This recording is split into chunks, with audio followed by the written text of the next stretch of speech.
Hello, and welcome to Thoughtful Little Time Bombs. My name is Will. If you're returning, I'm deeply grateful to you for your continued investment of your valuable time. And if this is your first visit, then you are most welcome.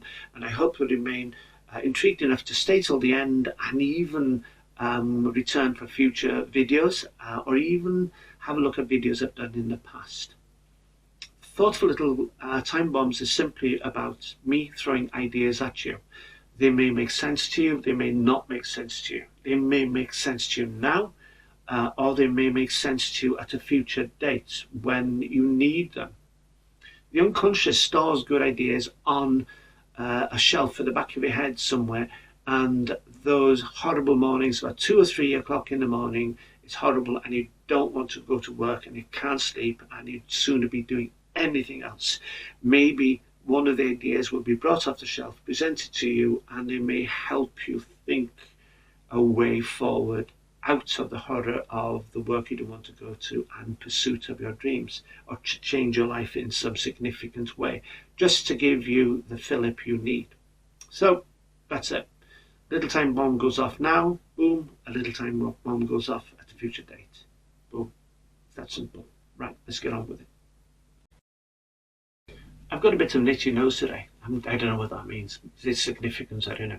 Could be a bit too wibbly wobbly for me. Right. Again, I'm going to be harping on about the one thing that is the most important commodity, the most important currency in the entire world, and that is time. I keep going on about it because it is non-renewable. You can't recycle it. You can't bring it back. You can do that with money, but you cannot do that with time. So time is an asset, it's valuable, and we should not waste any of it. And time is so precious, and we should use it to attend to precious things in our lives. Two precious things. One is love, being with the people we love, looking after them, caring for them, and just spending valuable time, because it will come to an end. One way or another, it will come to an end. And secondly, it is not only love, but dreams. Time is vital for achieving our dreams, whatever those dreams might be, personal to you, always. And they can be strange, they can be unique, they can be wonderful, and they can be left field daft, but they're important to you. And at the end of the day, another thing I keep going on about, I want to be able to present a list to somebody, Gates, pizzas, or whatever. And I want you to be able to do the same wherever we present ourselves at the end of our lives, with a list of things that we have done, dreams we had early on, and dreams that we achieved, objectives we worked towards and we achieved. I'd sooner do that than have a list of things I sort of started but didn't finish. And that's it. So I don't want anything to do with that one. So time is precious for that. There are two things in life that are inevitable, they tell us. One is death, the other one is taxes. Death is obvious. And I'd like, in order to create a baseline of motivation, desperation, as I keep saying to myself, organised and controlled desperation, and awareness of time passing, I'll add another two. And I'll cite a bit of research I read about years ago, and I mentioned before, I'm sure in one of my previous videos.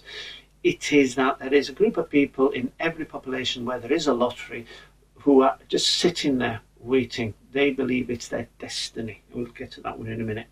They believe it's their destiny to win the lottery, and they're convinced of it, and that's all they do is they sit, they put their couple of quid, a couple of pounds on the lottery, and they wait, and it will come to them. They will win a massive fortune, and then they will begin their lives from that point onwards. Right. But the bad news for them is that each of us, essentially, the chances of us winning a significant amount on the lottery is 0% chance of winning the lottery. So add that to death, which is inevitable. Not winning the lottery is inevitable. And the other one, just to focus your concentration a bit further, with the desperation for making sure that we use time wisely, then I would also point out to you, and you should believe this, that there is a meteorite or an asteroid or whatever which has now been released from the Kuiper belt because of being hit and belted left, back, right and centre, and is now heading for Earth. And out of 7 billion people, it's going to hit you. You're the one it's going to hit. It's going to hit nobody else. So between not winning the lottery and wasting time doing that, and wasting time until the asteroid hits you. So we have now 4 inevitable things in your life. 1 is death, 2 is taxes, 3 is you're not going to win the lottery at all, and 4 is a meteorite is going to come and hit you on the head before you achieve anything.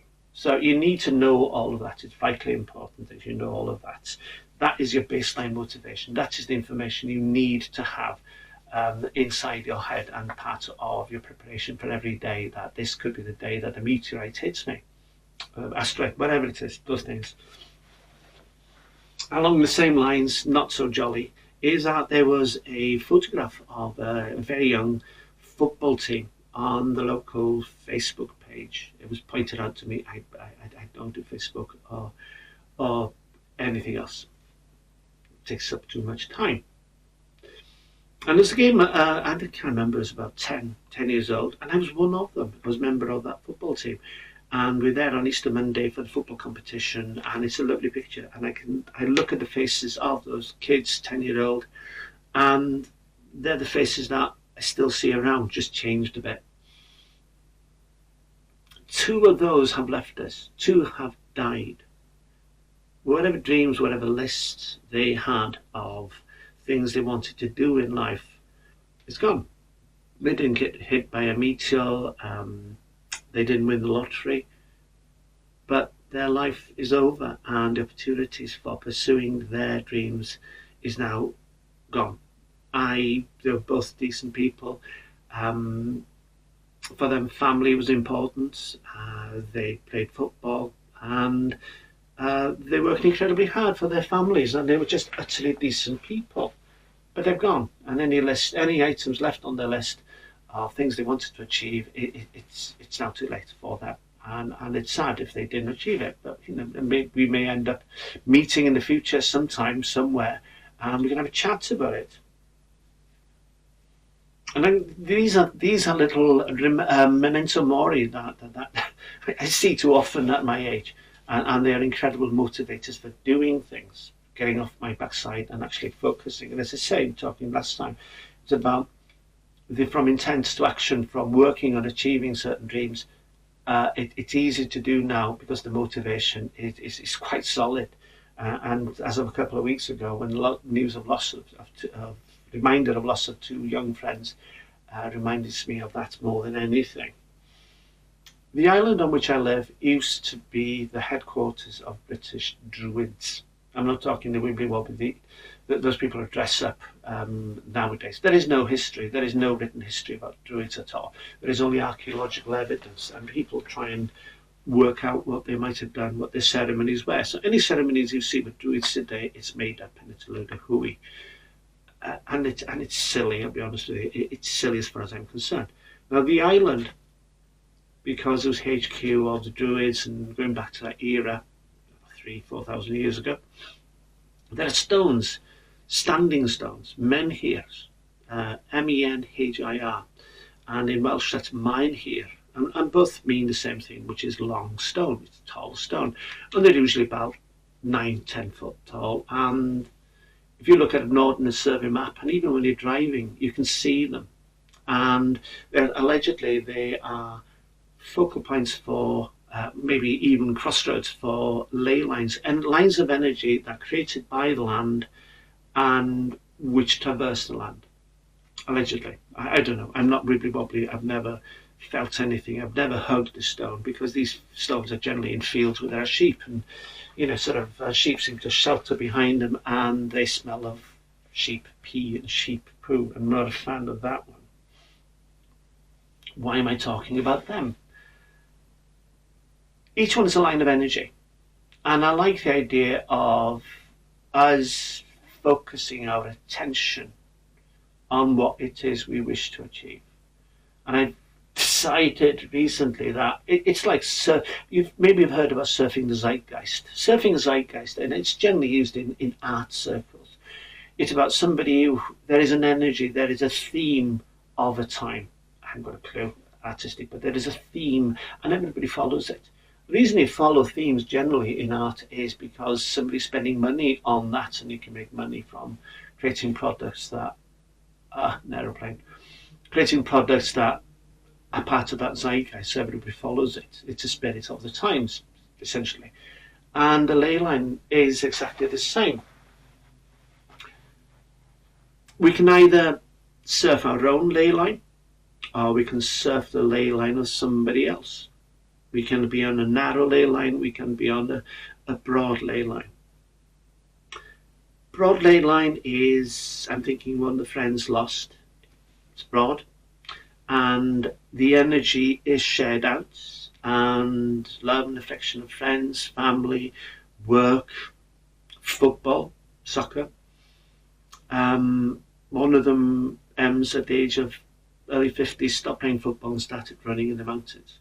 It wasn't what was the cause of his passing, but that's what he was doing. And his life was quite broad in that the surf and the energy was quite spread out, but it brought him delight and pleasure, and he was a very good person, incredibly good person.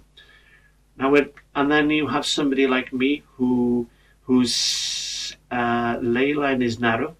The reason for that is I've just decided to focus on what I want to do. I cared for people for a very long time, and I sensed time passing rapidly. It was time I would willingly give again to care of the people I was caring for.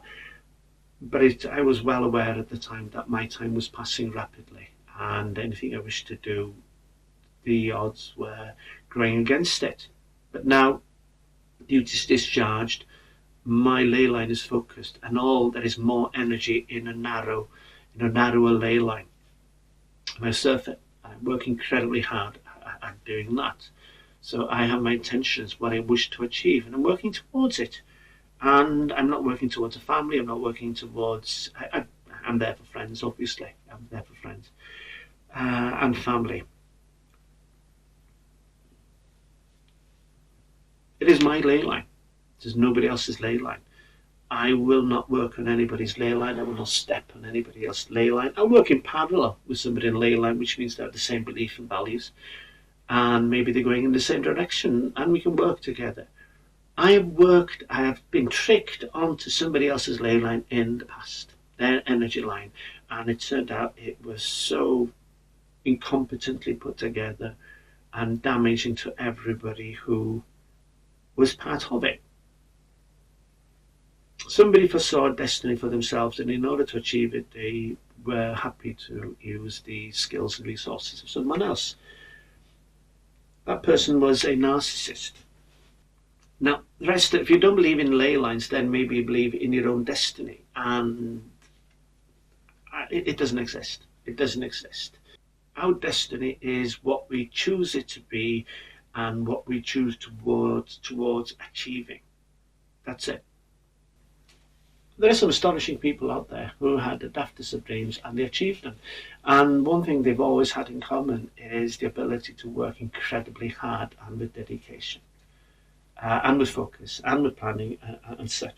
So you may not believe in destiny, you may not believe in ley lines, but you may well believe in your dream and pursuing it, and that making it your destiny yourself. But I just like the idea of the mechanism of the ley line as being the energy which we surf, and the energy which we generate ourselves, which means we must rest and we must eat correctly. Two things I'm not very, very good at doing. I've also come across people with, again, maybe like us, they have a self-declared, self-secret declared destiny, and they're working towards achieving it, and incompetently, and bringing loads of unhappiness wherever they go. I knew one whose ley line was so dodgy that even electrons wouldn't work for him. that they panicked when they saw him and they wouldn't work for him.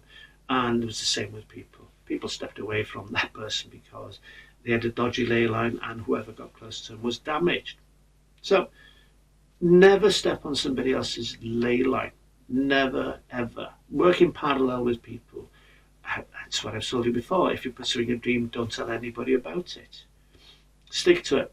And if you're going on tangents on your ley line, then that's okay. That's called lateral thinking. There's nothing wrong with that. What might be wrong is where you end up and how you end up there. Lateral thinking is conditional to be written programs. If and or, if I do this and I do this and that, and if I do this, that, or I do the other, etc., where will I end up? How will this help me moving forward? And if you come to a decision point at the end and says, I got that, I'll bring it back and it's useful, and I'll get on my ley line and I'll start surfing again using this new idea, that's great. But through laziness, I don't know what, some people end up being tangent, and end up being inert and having fantasies. And wouldn't it be great if I won the lottery? And wouldn't it be great if I could dodge the meteorite that's coming towards me? It ain't going to happen. You have to take care of yourself. Rest is important, vitally important, but don't dress laziness. Don't dress up laziness as rest. Okay? Don't dress up laziness as rest. Rest gives you energy so that you can go forward, and laziness just steals it completely. Be honest to yourself. If you find yourself at times unable to work hard for various reasons, maybe it's tiredness, exhaustion, or whatever, life is complicated, forgive yourself and start again tomorrow. And if it's a bad day tomorrow, start again the following day. Reset every single day until you find your rhythm again. You will find it, because you are getting up and getting to the room, getting to the table, touching the table, and even if you're not focusing properly, you are working on what you want to work on. All the good stuff that you do dissolves into your personal philosophy, so it becomes unconscious. And we talked about this is not. Yeah, but this discipline becomes habit, becomes an outlook, and becomes something that dissolves into your personal philosophy. And your personal philosophy will be about working hard to achieve something, whatever that is. And you know that it's good stuff because it's compatible with who you are. And there isn't resistance when you try and embrace it. You know, the idea of hard work can create a bit of tension in us, but you know, generally, if we got a purpose to that hard work, then we just get on with it. This is an aside, but also about people on dodgy ley lines who might be trying to attract you onto their ley line to do work for them, and then your focus leaves your own ambitions and dreams. So, which is why, you know, make sure that you work on your own dreams, and don't, you know, unless it's family, friends, someone incredibly close, then you help them achieve their dreams. But there are those people who you should never help achieve their dreams, because they will damage you in the end. There is a test, and maybe you come across this in different form, but it's an interesting one, it's an amusing one, but I've seen it. Somebody comes into an office, and in one hand they have a vital document, and in the other they have a pork pie. And the person in the office looks at the person with the paper, with the pork pie, and said, the person coming in says, how can I help you? And he said, a person coming in says, I've got this valuable documentation, it's incredibly complicated, and I need your advice and I need your help in resolving the matter. And the person looks at him and says, that's an interesting pork pie. I like pork pies. Pork pies, do you know how pork pies are made in Melton Mowbray? They're hand-thrown pies, and the amount of fat used in making the crust is amazing, and the liquid they use to, whatever they do with liquid, aspic, I think, and that's it. Not documents, but the pork pie. So anybody, if you go into an office with a piece of paper that's important, or a pork pie in any form, and they start talking about the pork pie. Make your excuses, especially if they're trying to sell you a pig in a poke.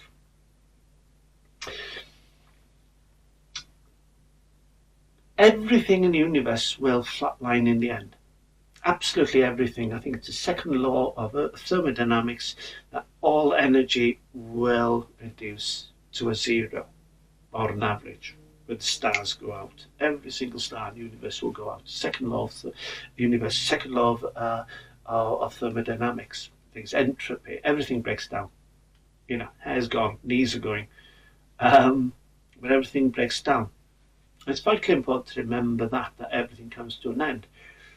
And again, this island where I live, it's full of churches, but it's also full of churches that have been forgotten, that were valuable, vital parts of a community in the past. There are churches that are no longer consecrated, they've been deconsecrated, no longer used for religious services. And these are churches that have been abandoned over the years, and yet once upon a time they were incredibly important. They're called chapels of ease. They were for those people who live in very, very rural areas and they couldn't get to proper church for Sunday services. And once a month, once every 3 weeks, I'm not sure which, a service would be held there by the vicar. And I think baptisms were allowed, but marriages and funerals could not be conducted in them. And these are now abandoned, and you can see them. They always seem to be in isolated, elevated spots. We will only ourselves last a generation after we are dead. People remember us in stories. I remember people barely now from stories from the 60s from my parents, and I cannot put a face to them anymore. Stories about important people in our community, I cannot put a face to them anymore. Before we're all turned into rust and dust, we better do things. Everything will flatline in the end, especially us. The universe will, the planet will, the chapels of ease I was talking about will. Within a generation, whatever we wished to achieve and shared with friends afterwards will be forgotten.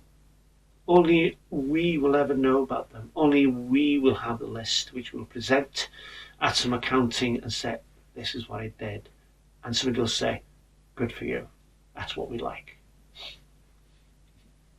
Stuff. So, there we are.